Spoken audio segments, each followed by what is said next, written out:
I actually think that you've been quite brave.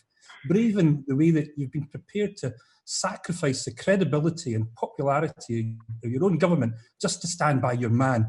You've done something I've never seen done in the 20 years I've been in the House. You've somehow managed to unite a nation in condemnation and indignation over your handling of Mr Cummings.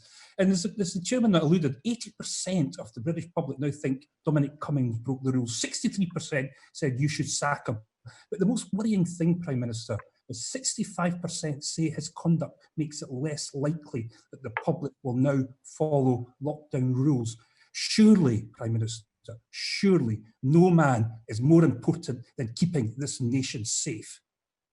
Well, Pete, if I may respectfully say, in addition to what I've already said about that particular matter, a lot of what was written and said over Saturday and Sunday was false in respect of my advisor. It wasn't correct, and I think that he's had an opportunity to clear the matter up, and notwithstanding the various party political points that you may seek to make, I think the best, and your point about the message, I respectfully disagree. I think actually the best way to clarify the message, the best way for people to understand what we need to do next is for us all to move on and focus on what we're doing tomorrow, what we're doing on Tuesday.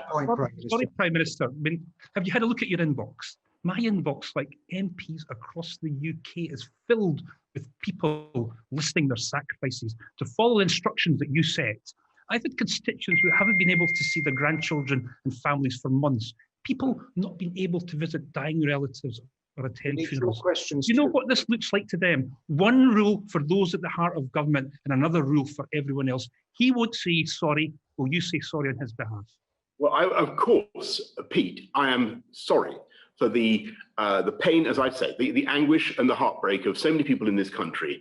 And by the way, there are people across government at every level who have been going through exactly the same privations and difficulties. And of course, we all understand that, and I share that. All I'm saying to you is that I think that what we need to do now as politicians, as leaders, if we possibly can, is to set aside this row, because I'm afraid a lot of the allegations turned out to be totally false, and to move on. I've said what I've had to say about that matter. I think that insofar as it is correct to say that it is a distraction, then by that very argument, now is the time to leave it aside and move on. Point blank, Pete Wishart.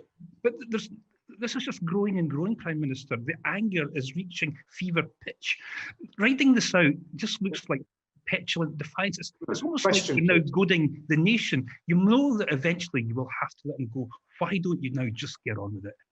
Anything to add, Prime Minister? Pete, thank you so much for your point. I consider that to be, very, it's a valuable piece of you're making a political point and a piece of political advice.